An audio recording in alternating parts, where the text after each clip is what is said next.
অনেক দিন আগের কথা। রূপনগর গ্রামে বাস করত এক সুখী দম্পতি।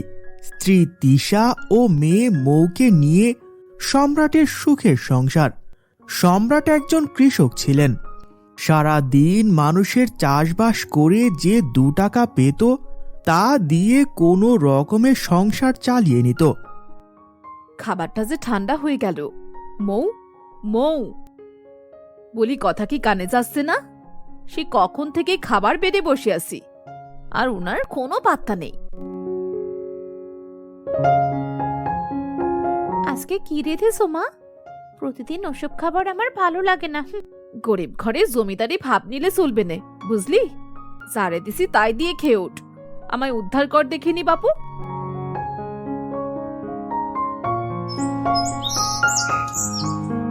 মা, মা, মা গো, কটা নারকেল নাড়ু বানাবে মা? কতদিন থেকে তোমার হাতে নাড়ু খাই না গো। মা, মা গো মা, বলো না, বলো না মা, আজকে বেশি বেশি করে নারকেল দিয়ে 2টো নাড়ু বানাবে মা? দেখো দেখি মেয়ের কাণ্ড। নাড়ু বানাতে তো অনেক নারকেলের প্রয়োজন। আমি এত নারকেল পাবো কোথায়? এত নারকেল কেনার মতো সামর্থ্য কি আমার আছে বল? আমাদের যদি একটা নারকেল গাছ থাকতো তাহলে কতই না ভালো হতো মা।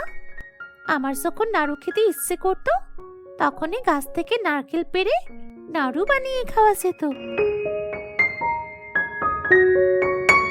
মা মেয়েতে এত কিসের গল্প করা হচ্ছে শুনি? বাবা, ও বাবা, আমাকে একটা নারকেল গাছের চারা এনে দাও না। আমি প্রতিদিন সেই গাছের গোড়ায় পানি দেব আর যত্ন করব। তারপর আস্তে আস্তে গাছটা অনেক বড় হবে, অনেক অনেক নারকেল ধরবে।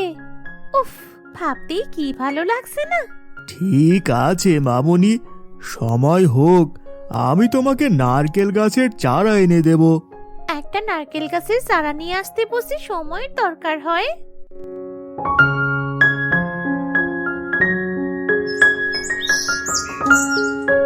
কয়েকদিন পর মৌ উঠানে বসে পুতুল নিয়ে খেলা করছিল। তখন সেখানে এক ভিখারি আসে। বাড়িতে কেউ আছো? 2 দিন থেকে আমার পেটে কিচ্ছু পড়েনি। যে দুয়ারে যাই না কেন সে দুয়ারেই হতাশ হয়ে শূন্য হাতে ফিরতে হচ্ছে। আমাকে 2 মুঠো খেতে দিবি মা? আপনি এখানে বসুন বাবা, আমি আপনার জন্য খাবার নিয়ে আসছি। তারপর মৌ ঘরে যায়। ভাতের হাঁড়ি থেকে ঢাকনা সরিয়ে ফেলতেই মৌ দেখে অল্প কিছু ভাত অবশিষ্ট পড়ে রয়েছে। এইটুকু ভাতই তো বাবার জন্য অবশিষ্ট রয়েছে। যদি ভিখিরিটাকে ভাতগুলো দিয়ে দিই তো বাবা কি খাবে? মৌ কিছুক্ষণ দাঁড়িয়ে থেকে ভাবতেছিল সে কি করবে। ভিখিরিটা 2 দিন ধরে কিচ্ছু খায়নি, আর বাবা তো আজকেও খাবার খেয়েছে।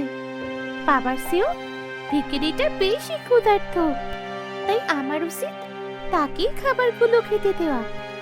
তারপর মৌ একটা থালায় করে ভাতগুলো বেড়ে নিয়ে বারান্দায় আসে এবং ভিখারিকে বারান্দায় ভাত খেতে দেয়।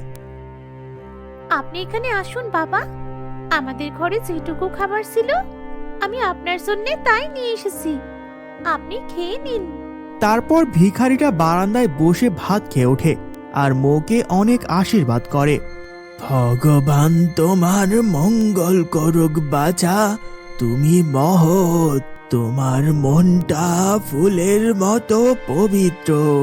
তুমি তোমার বাবার জন্য অবশিষ্ট রাখা খাবারটুকু আমাকে খেতে দিলে।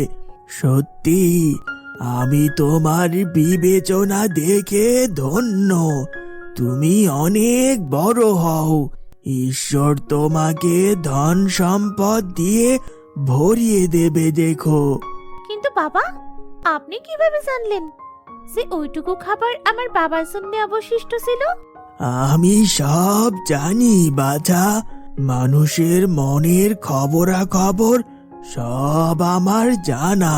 তারপর ভিখারি তার ঝোলা থেকে একটা নারকেল বের করে বলে, এই নাও মা, আমার তরফ থেকে তোমার জন্য ছোট্ট একটা উপহার। নারকেল? আমার এই নারকেল লাগবে না বাবা, এটা আপনি আপনার কাছে রেখে দিন।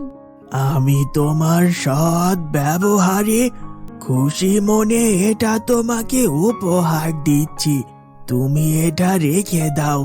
আর খবরদার, এই নারকেলটা তুমি আহার করবে না, এটা এক জাদুকরি নারকেল। জাদুকরি নারকেল? কেমন জাদুকরি নারকেল এটা বাবা? আর আমি নারকেলটা দিয়ে কি করব? তুমি তোমার উঠান কোণে নারকেলটা মাটি খনন করে পুঁতে দিও, তারপর সময়ের সাথে সাথে বুঝতে পারবে এটা কেমন জাদুকরি নারকেল। এই বলে ভিখারিটা সেখান থেকে চলে যায়।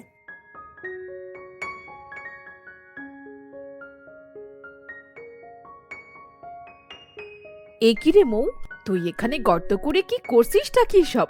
নারকেল পুঁতে দিচ্ছি মা, তারপর আস্তে আস্তে নারকেল গাছের চারা বের হবে, আর সেই চারাটা অনেক বড় হবে মা, অনেক অনেক নারকেল ধরবে, আর সেই নারকেল দিয়ে অনেক অনেক নারকেলের নাড়ু খেতে পারবো মা।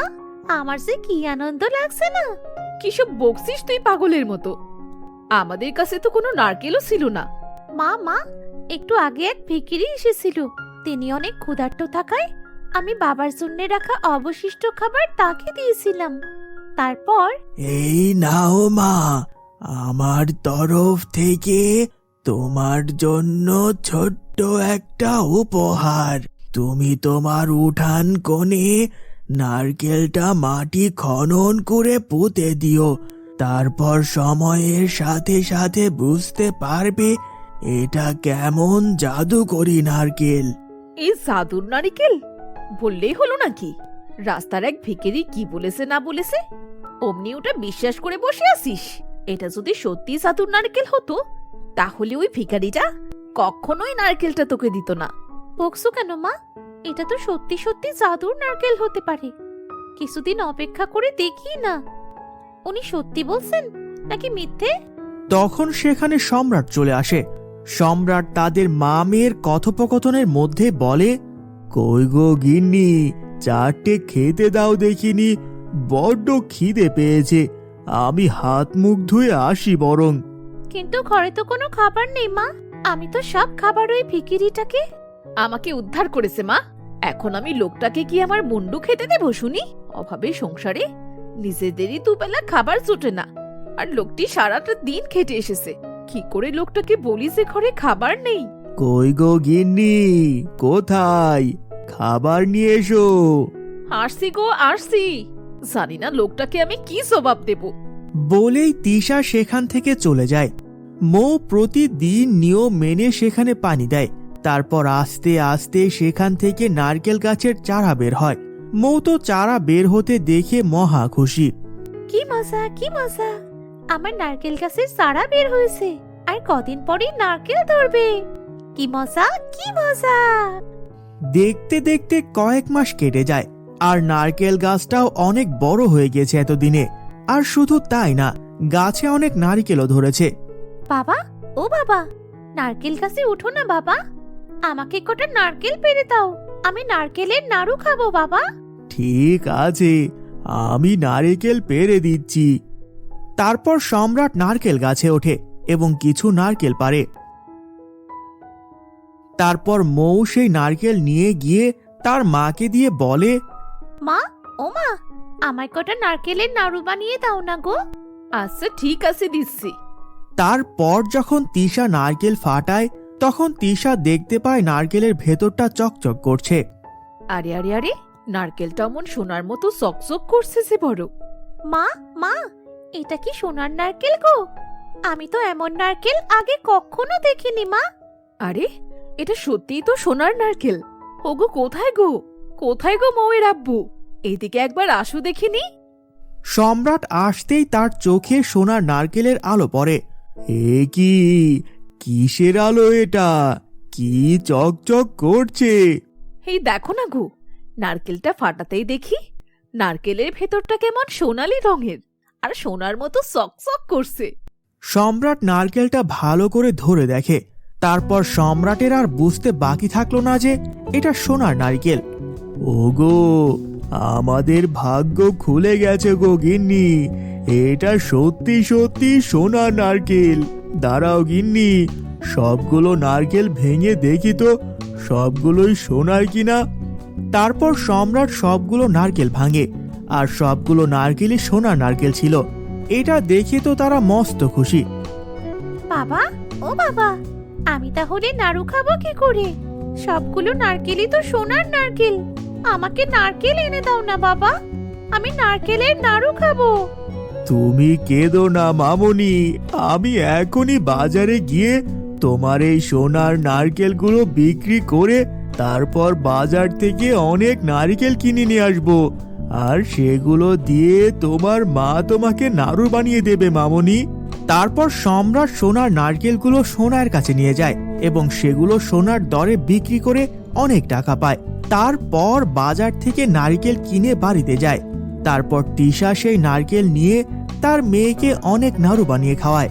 আমি তোকে কত বকাঝকা করেছি, আবার নারকেলটা তুলে ফেলেও দিয়েছিলাম। আমি কখনো বিশ্বাস করতে পারিনি সেটা জাদুর নারকেল। আজ সত্যি নিজের চোখে যখন দেখলাম এটা সোনার নারকেল, তখনই বিশ্বাস করলাম যে এটা সত্যি জাদুর নারকেল। হ্যাঁ গো, ওই ভিখারিটার জন্য আমাদের ভাগ্য পরিবর্তন হতে চলেছে। ভগবান কখন কাকে কোন উছিলায় দিয়ে ভাগ্যের চাবিকাঠি ঘুরিয়ে দেয় তা বোঝা বড় দায়। তারপর থেকে সম্রাট উঠোন কোণে সোনার নারকেল বিক্রি করত, আর বিক্রি করে যে টাকা পেত সে টাকা দিয়ে তাদের জীবন সুন্দর করে চলতে থাকে। তারা এখন অনেক বড় একটি বাড়ি দেয় এবং সুখে শান্তিতে দিন যাপন করতে থাকে।